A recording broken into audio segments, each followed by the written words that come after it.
Hello, everybody. Welcome to Architecture Talk Tank. This is Sarah Colada. Today, my guest is Milad Katbash, who actually heads the incredible Emergent Technologies department at the AA. And I'm really honored to host him here today to talk a little bit about his career, about AA, and also about emergent technologies, especially as we're finding ourselves at this pinnacle where AI is stepping into architecture. And we had a really interesting debate about this as well yesterday, and quite a great engagement from you guys. So I do invite you to ask questions in comments. We're broadcasting this to a few platforms, so you can just drop your question in a comment and we'll see it here, pull it up, and we can enrich this debate with your own input. So thank you again. And Milad, perhaps we can start with an introduction. Tell us a little bit about yourself. Sure. Thank you, Sarah, for having me. About myself, I am an architect by education. I had my bachelor degree back. I'm from Iran. I'm Iranian, now living in the UK. I had my bachelor degree back home in Iran and worked there for a few years. Then I had a chance to move to the States, where I had my master's degree over there at Pratt Institute. I had a few years of working experience here and there in the States. Then there was a job opening, actually, very interesting one in China, where I had the chance to move to Shanghai and work in the Chinese architecture industry, which is fascinating and very interesting. I was there for almost a year and a half, but whilst doing practice and being in industry, I was very interested in research, and I had my eyes on this particular program that I'm in right now, Emergent Technologies and Design. I had a chance 7, 8 years ago to do a PhD research with the founding director of this program, Dr. Michael Weinstock, and that's how I came to the AA. And since then, I'm here at the AA. Finished a PhD 3 years ago, and I've been the studio master of this program that you mentioned, Emerging Technologies and Design, which is basically deals with emerging technologies and design from every single direction you can possibly imagine. Through this journey, I started to become extremely interested in computation, algorithm, machines, how we can actually cohabit the discipline with them. Um, Through the teaching, working experience, also through the research, I'm just day to day involved with this way of like thinking about architecture, that how we can as human be efficient working alongside of machines and algorithm in future. As you mentioned, it will be even more and more crucial for us to know where we're heading.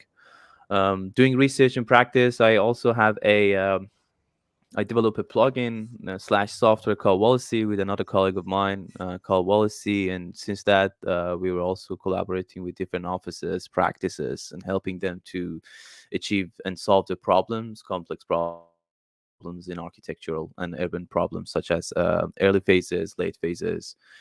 Running a few workshops here and there through the AA, one of which is Istanbul with my dear colleague Elif, and the one in London, which we actually given a snippet of what would be the architectural education in future. It's almost like a 2 weeks program where we eventually build something with the techniques we teach. I'm just doing basically a little bit of everything, a little bit of everything here and there.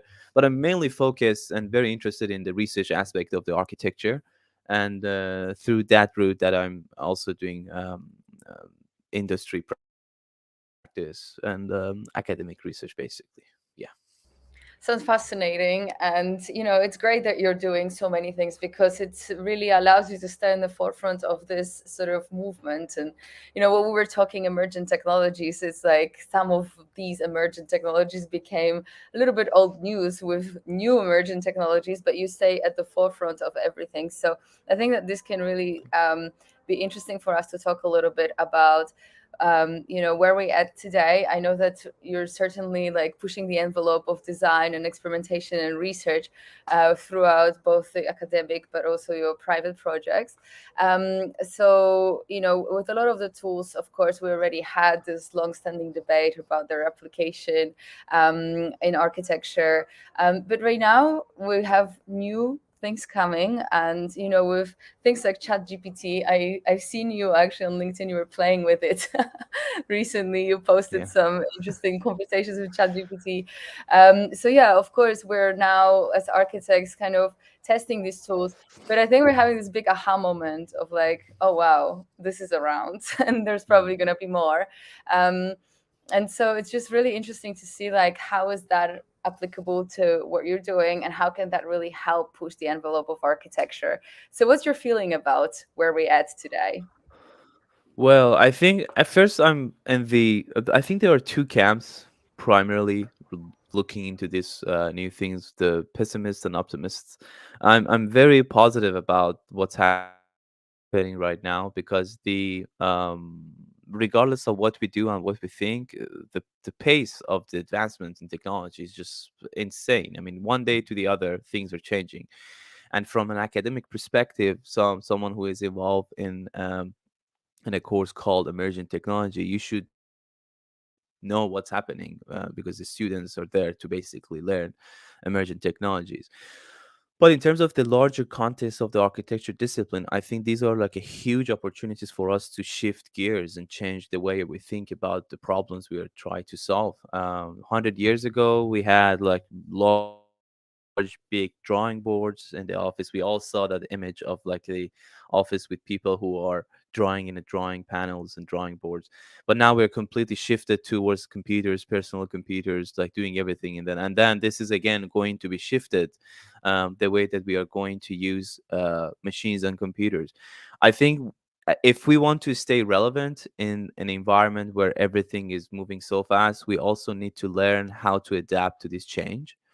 As an architect and designer who our job is to solve problems creatively, and we are now in a realm where creativity is being questioned, we need to find a way and understand how these tools can help the way we think about the problem. For example, like ChatGPT or Midjourney, all of these stable diffusion algorithms, they are fantastic. I mean, it's just if we just want to talk like Midjourney, I mean, this is what I always refer them to, like personal Pinterest board. I mean, I think everyone who is listening to this as an architect, they all have the understanding of there is a phase in a project where you think about the concepts, you want to see some like case studies, you go through Google, Pinterest, you watch videos, you read books, articles. Well, now, in this bag of different tools and resources, there is another way of kickstarting your creativity that Midjourney or Stable Diffusion, which with by description you are given a representation of what you have in your way. It might not be the exact the same thing you're thinking, but it gives you some hints in the direction of what direction you can possibly move forward to. So I think the whole point is for us to understand that these are tools, an extension of our mind that will allow us to be free from some cumbersome processes and spend time and energy through different phases of the project. What are they? Well, we shall see. I mean, right now there is a big question of okay, what is creativity? If this is creative process of like generating images in 60 seconds or not, I my my response might be a little bit controversial, but if you cannot tell the difference, what's the point of asking the question? If I provide two images in front of you, one generated with Midjourney, the other one generated with a different process, if both of them are seen without knowing the background in a similar fashion, I mean, what's the point of asking the question? So, anyways, these are tools I think, and as someone who is both practicing and researching, we should know how to employ these tools in the projects. The Mm-hmm, project that I'm talking about spans from a very early phases of thinking towards the final phases of fabrication. That's when we have different tools. We have like schematic design, we have design development and construction drawing. And these tools are going to be very helpful in different phases. Mm-hmm. Yeah, I think that, it's a really fresh outlook to this, asking this question as to what's the point. And I think that it really kind of comes from the experience of already utilizing a lot of tools and asking how can this particular tool help me, with what I'm doing and also push things forward. And I always remember this super old school image that is often shared online of architects like at their big tables, desks, and drawing. And that is already so outdated for us. I mean, if anyone is hand drawing today, it's probably a sketch. I don't think anyone's trying to communicate their ideas through actually sitting down and drawing a full plan, sectional elevation, etc. We moved away from it because it's inefficient. And I think with a lot of those tools, that efficiency question comes forward again. It's like, if we can do something more efficiently, why not? And with first, when like computational design became bigger, especially with the advancement of parametrics and Grasshopper and things like that, people were questioning whether that helps with like having so many forms, and that advancement in form, is it buildable, what's the purpose behind the shape, etc. But then we also found applications as to being able to like predict the climate, the movement of the sun, like whether the site is suitable for the design, etc. And out of a sudden it became more functional and more practical, and we moved away from just the shape and form, and actually found applications. And I think that that is kind of what the process is going to be as well, like finding applications that are really useful for architects, that can make our life much easier. And you certainly have a lot of experience with that. So tell me a little bit, like, for an architectural practice that maybe using BIM and maybe using computational design, but is new to that, what would you suggest, like, is the best way to stay ahead, somehow involved, but again, like, not get lost in research, I guess, because it's fairly new for us today. Yeah, that's a very good point. I mean, there is always a gap between what you achieve and you will do in academia and what will be implemented in a day-to-day practice. I mean, you brought up a very good example of Grasshopper. 10 years ago, Grasshopper was like, what is this? Why is spaghetti? But now, like every single office, they are looking for someone who is proficient in Grasshopper because they saw the advantage that this tool and workflow will bring. Um, Other new tools are emerging right now. I think the chronological and the logical progression towards the application of the tools in practice is to see their advantage through academic research. Right now, and if you look around different institutions and universities around the world, there are amazing people pushing the boundaries of using these tools in their design studio.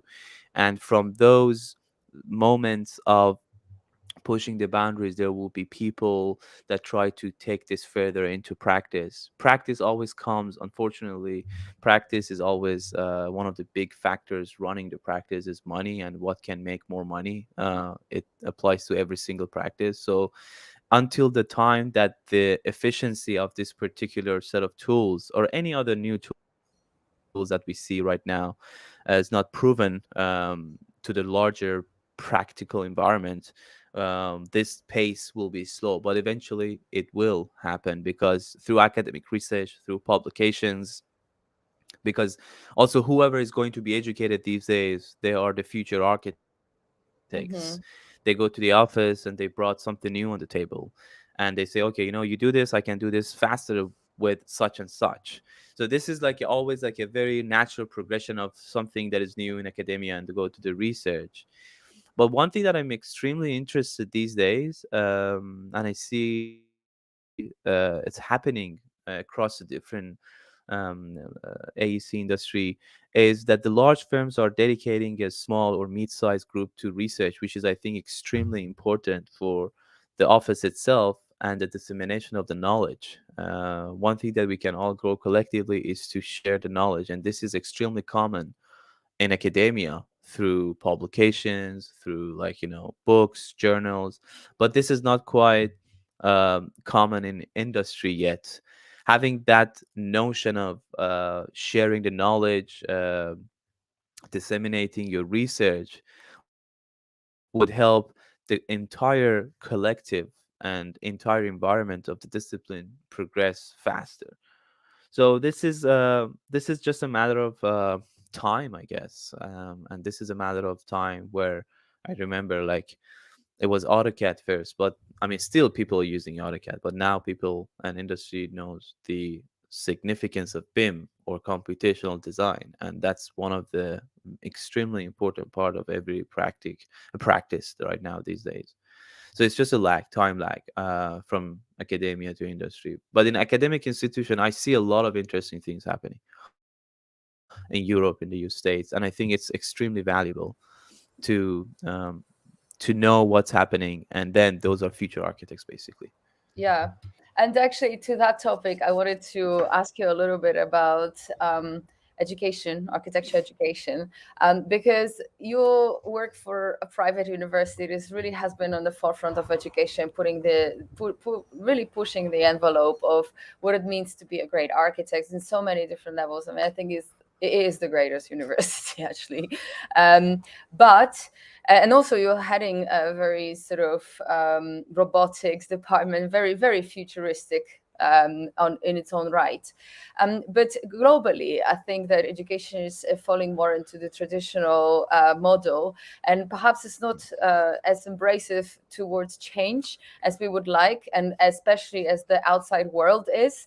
And so, therefore, I think that there's quite a strong argument behind the fact that architects are not fully prepared for the sort of jobs of the future, especially if it comes to, embracing computation, robotics, and maybe even space architecture. I mean, three interviews ago, I had Daniel Innocente, who works for Blue Origin. He is a space architect, and he shared his story of like how he got there actually, and did share with me about how the sort of job title of space architecture is not really common.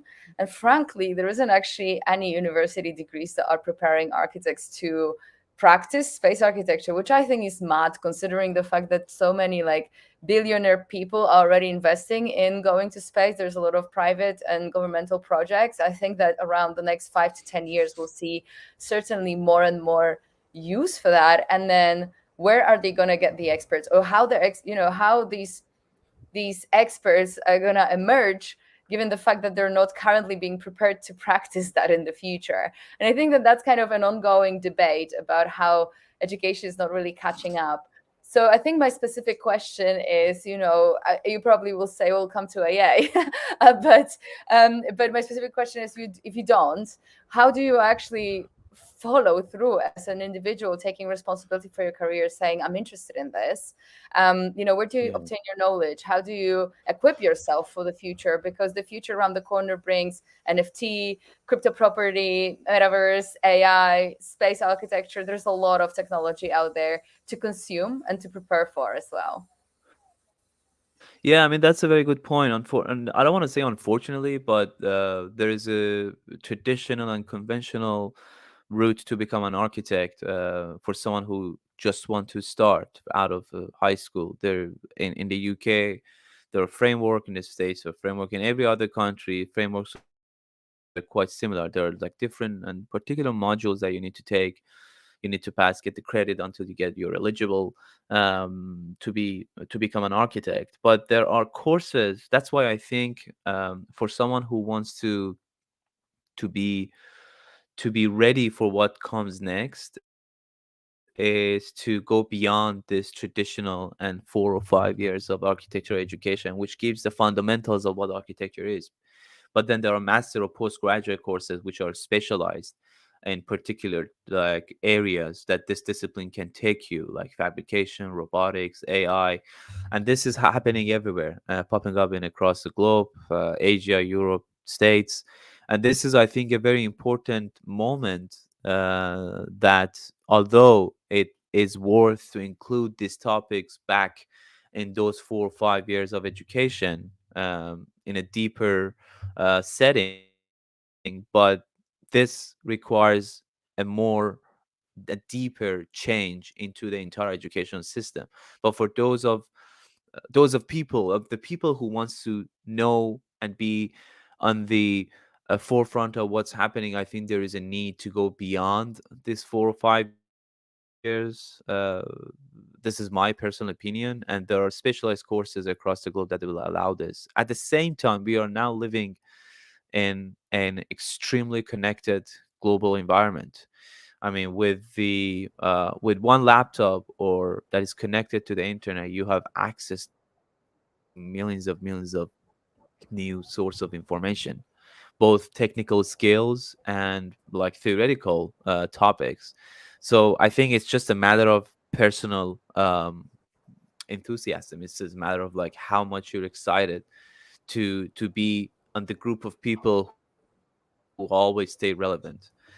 But I should say this, that this way of teaching architecture and the architectural education will not be completely obsolete. Of course, like it's being noticed by the authorities, and I see like very slowly changes are coming into the bigger framework of architectural education, but it takes time, of course, to introduce like these topics more in depth in a very early years. I remember when I started reading and like studying architecture for one complete year. I think it was like, I don't know how many years ago.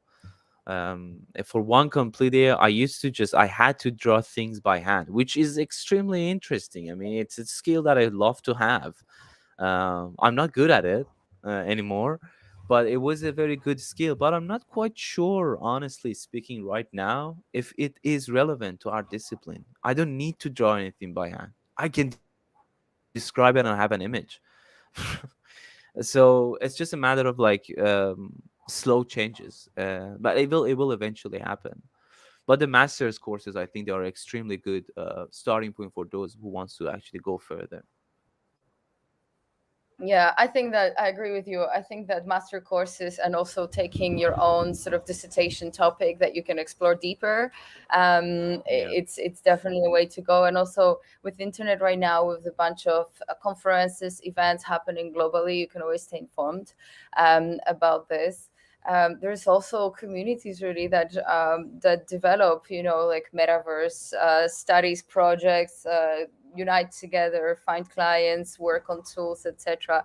So there's certainly a lot of that available in the internet space.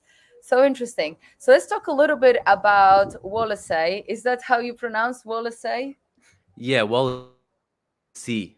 Yeah, it's a Wallacei. little bit C. Yeah, Wallacei. Yeah. Tell us a little bit about that project or company. Uh, yeah, Wallacei. Wallacei is a started as a plugin for Grasshopper. That's a in its simplest form is an optimization plugin for Grasshopper. But now it grew out of becoming only a plugin, and it's just a way of solving problem and tackling architecture projects. It's been done by me and two of my colleagues. It's there on the website.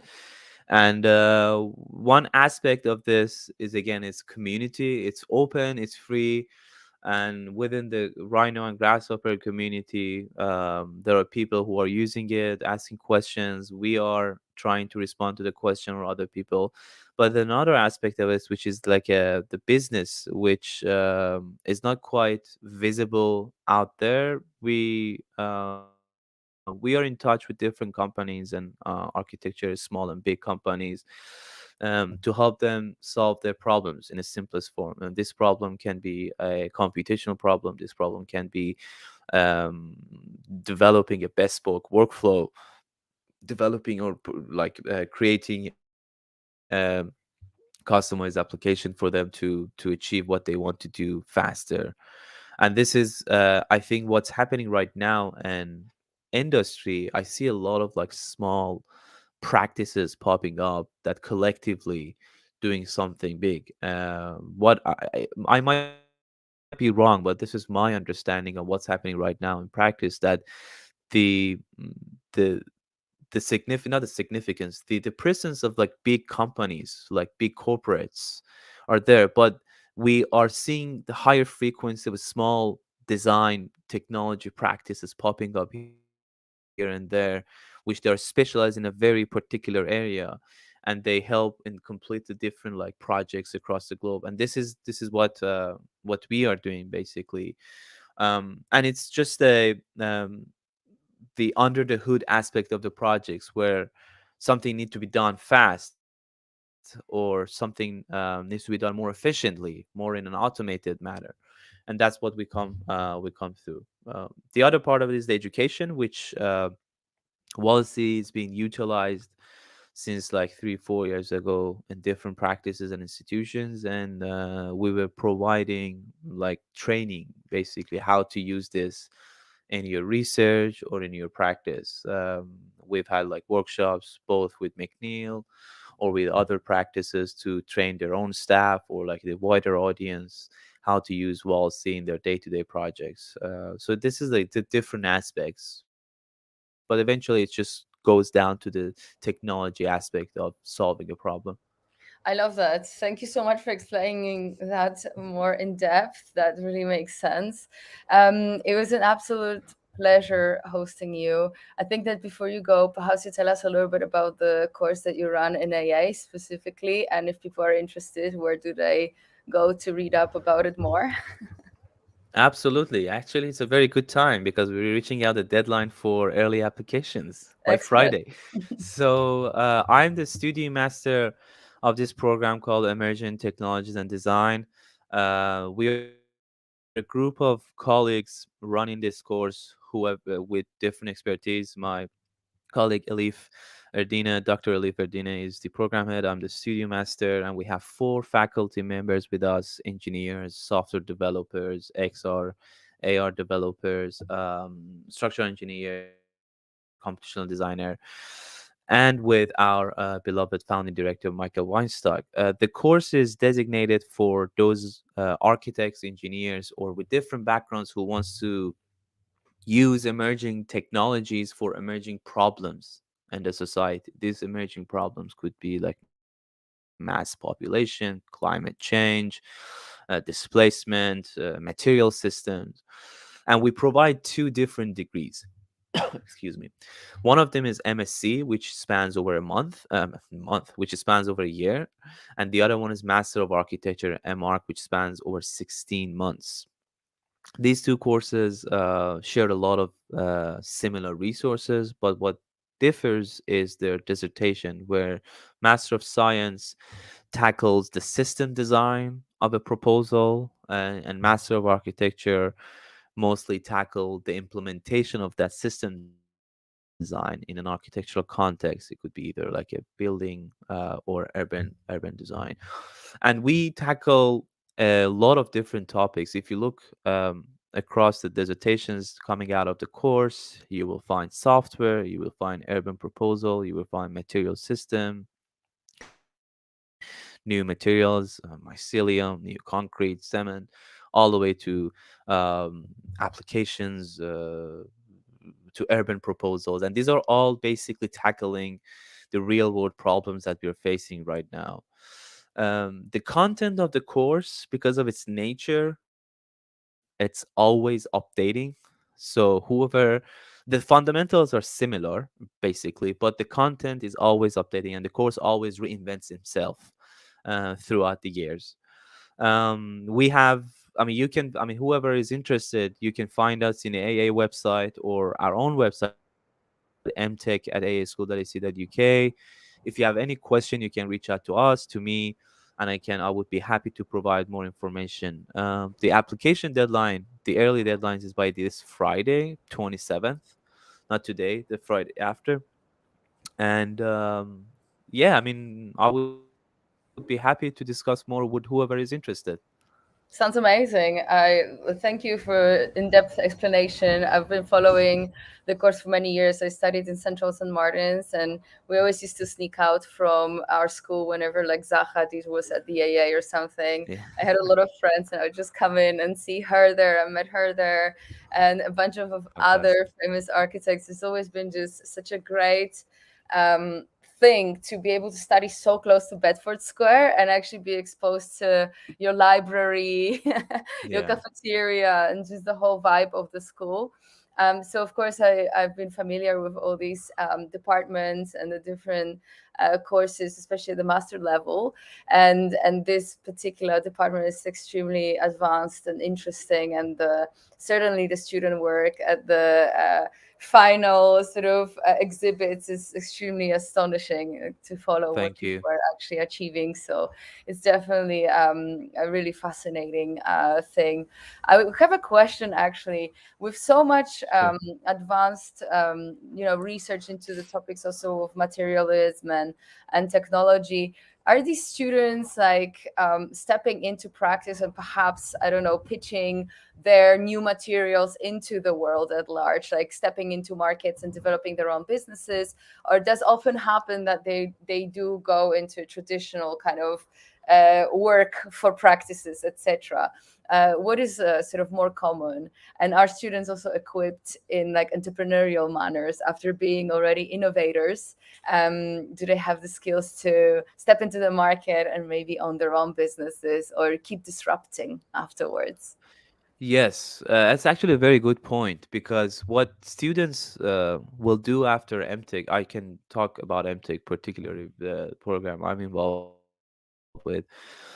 It's not only a conventional architecture route. We have alumni that are working in architecture discipline, engineering discipline. Some of them became software developers, some of them became startup owners, material scientists, working with different offices with different startups. So it's like a wide range of possibilities that they can pursue. And this is because throughout the year and 16 months, they're exposed to a wide range of techniques and skills that they need to learn to pursue their thesis. By the end of term two, which is end of April, where the thesis starts, they know practically a lot of different areas of investigation that architecture can just go.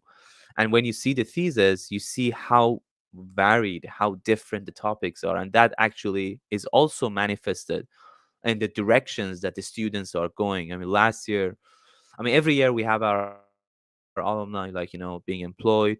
And literally, I can say 50% goes to architectural practices, and another 50% will do other stuff from their own practice, startup material, software, engineering offices. And since we also accepting not only architects, for MSc degree, we accept structural engineers, chemical engineers, any other engineers. They want to know more about architecture and emerging technologies. So that also creates a very interesting interdisciplinary pool of students Mhm. that will work together for a year or 16 months. And yes, that's a very good point. Thank you for asking that question. Yeah, of course. I mean, I'm always super interested in that application of like your course. And, it's really amazing that in architecture, we're actually taught design thinking and creative thinking because it applies to so many, to our ability actually to create something from nothing, from an idea, right? We have a vision and then we can bring it by dissecting that vision and implementing that over a longer period of time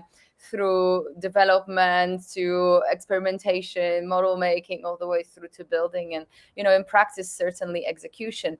But what's really interesting is that I think globally, again, architecture education falls short on empowering people to actually step into practice and be entrepreneurs. And being an entrepreneur myself, I actually, when I stepped into the world of business, I actually realized that the very design thinking is exactly what you do when you want to execute a business idea. You have an idea and then you have to sort of dissect it and implement it in steps, thinking about, the money and the experimentation and the market research and all those parts. It's slightly different to design. Maybe you're not working with materials, but it's a very similar thinking process. And so it is mind boggling to actually see that so many students are like disempowered or somehow like uncomfortable to step into entrepreneurship, and unfortunately fall short on being able to execute a lot of innovative ideas. And that sort of innovation is certainly encouraged in the tech world with a lot of startups, incubators all across big cities, San Francisco, Berlin, London. You have people developing at a very young age businesses and ideas that are innovative. And yet in architecture, we had a lot of innovation, but sometimes we're not encouraged necessarily to go on our own. And so, by going into practice, we might lose that Yeah. incredible talent to, because I think in practice, people fall into like a BIM. Oh, maybe I had an internet problem just there. But yeah, becoming a BIM, perhaps specialist or something like that. So from a great architecture student, very creative, you out of a sudden become like a tech person in an office, and like that Yeah. can be Yeah. a story of many in practice. So that's kind of why I asked those questions. And in fact, with Disrupt Mm. Symposiums, what we're trying to do is talk about application of practice and how we empower sort of the future generation of entrepreneurs as well within the architecture industry.